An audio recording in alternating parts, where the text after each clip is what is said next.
Thoughts of, I guess, generally the quarterbacks, how they performed this spring, what have you liked about the group in general? Yeah, I mean, I've said it before, there's guys that are all at different points in their development. You get Jordan that has a lot of football under his belt.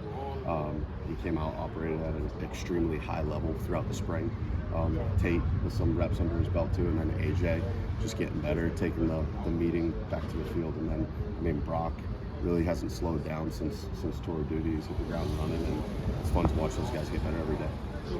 Sounds like Brock is really welcome being thrown into the fire. You guys have installed so much on offense. What does that say about him that he's embraced that difficulty of running this offense? I think what it boils down to is he's a worker. He's willing to get his hands dirty and take the time. And then the other piece of it is he's willing to build the relationships with the other guys around him. And that's not to say that other guys in the room don't do that. It kind of just comes with the position. But he does have some of that. We talked about that moxie and everything. And I mean, I think that's something that Brock holds, that Brock has. Is Jordan, he came in last year, he was the starter. He was the starter last spring, but he wasn't a star. After the season he had, have you seen the difference, in mindset, preparation, the way he carries himself, the way he talks to teammates? He's cranked it up. I think last year continued to help build his confidence. And now he's really embraced that role as a leader. Not just of the offense, not just of the position room, but really program-wide. I mean, he's become more comfortable in that role. And I mean, it's been really fun to watch him grow and have fun while he does it too. You see him run around, make plays, but there's a big smile on his face too. Right. Beyond that, has there even been, have you seen growth in Jordan's game this spring? I know Coach Travelstein kind of thinks he has even room for further growth. Absolutely. I mean, he's continued to grow as a passer. I mean, we all know the dynamic traits he has as an athlete. But what's really impressive is just how he operates. I mean, he's consistently kept our offense out of negative situations. He's done a really good job taking care of the football and then getting us into good plays. And I mean, he is playing quarterback, which is awesome to see. You mentioned him smiling a lot.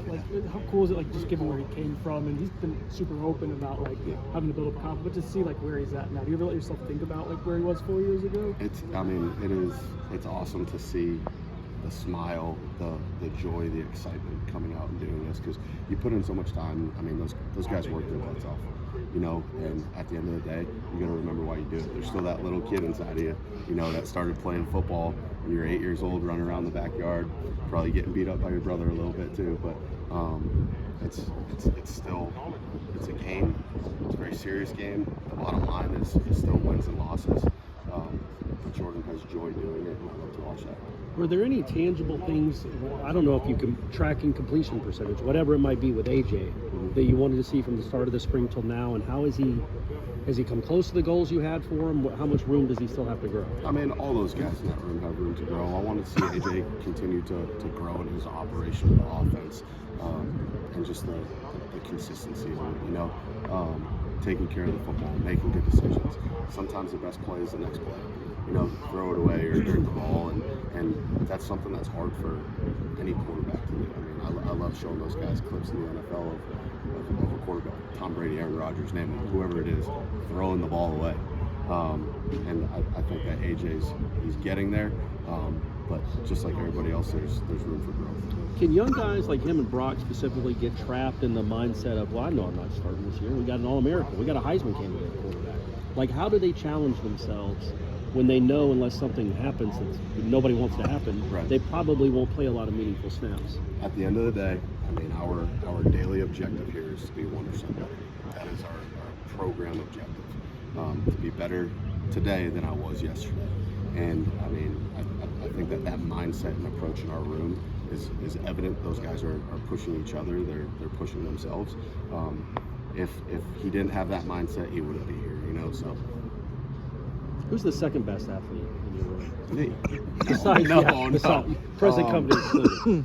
The second, I don't know. All those guys have some athletic trait to them that, I mean, it's different than Jordan. Jordan's different. We all agree with that. But I mean, Tate moves well. You see him out here doing backflips and everything too. Brock moves really well too, and then AJ's done a really good job just with his body through the offseason. I'm sure you guys can see he physically looks different, and he's moving better. I think he's a little bit smoother and everything too, which helps. Did you guys know when you were recruiting Brock that a smaller classification school, that he was like quite this athletic, that he'd be able to go and run around with some of the guys you have on his roster? I mean, at the end of the day, you got to trust your eyes and trust your evaluation. And I mean, we get a chance to see him practice, see him play, and I get a chance to see some of that live. But I didn't quite know that it was going to be like this, you know. And he's done a really good job. He's a worker, and he's going to put himself in a position to be successful because of that. What is say that? Oh, I'm sorry, Kurt. That he's more composed than a lot of guys in his situation. He just seemed to come out here and never. I mean, I'm sure his head was swimming, Sure. but he never looked overwhelmed. Yeah, I mean, it's again, I use the word moxie. I think that Brock is one of those guys. He truly does eat, breathe, sleep football, and that's part of him. That's who he is, and it kind of translates to who he is off the field too. I mean, he's very, very even keel, under control, and I mean, you see it on the field. So. What's your challenge for Brock this offseason? Kind of getting that first bit of practice experience there. What are you going to see from him this summer? Yeah, I mean, the great thing for all our guys, not just a young guy, is once you get into summer, you kind of break everything back down again to build it back up. So I think that he's going to appreciate the repetition of the install, of the fundamentals, of the physical and mental things that we asked him to do. I mean, it's the repetition for him, just like those other guys. Like you saw growth in Tate. Well, a big reason in that is because he got to do it over and over and over again. So it'll be fun just to see the steps that he and the other guys in the room make. Have you seen the growth from Tate this spring that you wanted to see, building off the moments he had last year? One of the things that I really appreciate about Tate is just some of the things fundamentally, footwork wise and everything. He's really tried to take ownership of it and focus on it when he's been out here, and there has been growth in him for sure, and it'll be exciting just to see those guys continue to push each other in that room. And I mean, we talk about all the other guys, Brock and Tate and AJ, but the competitive excellence of those three, and then even D-Mac, I mean, that helps hold Jordan accountable and push Jordan too. So, I mean, everybody in that room always helps make everybody else better.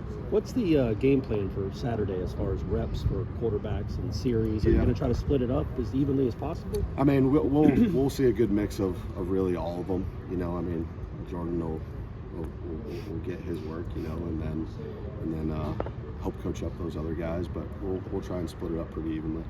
When Jordan has had the headset on or been on the side just watching, like, has that been different for him, like the way he's taking ownership of, like, not just the offense but other guys in the room? Yeah, I mean, I think it gives him ownership in the sense of, one, the obvious. If I'm going to coach up AJ to do this, I better be right too, you know.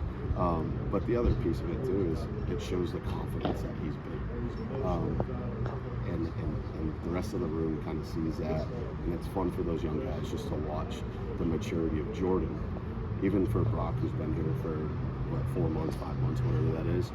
See how Jordan operates and pick his brain. I love when those guys have the chance to do that. I mean, it's definitely beneficial though for Jordan to kind of see both sides of it too. And, I mean, just be the leader of that room.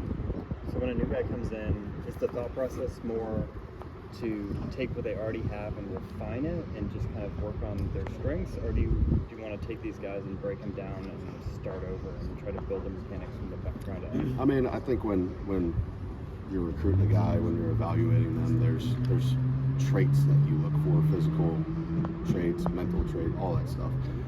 I mean, it's a little bit of both. We're gonna build a system around guys. I mean, we're a system built for playmakers at the end of the day.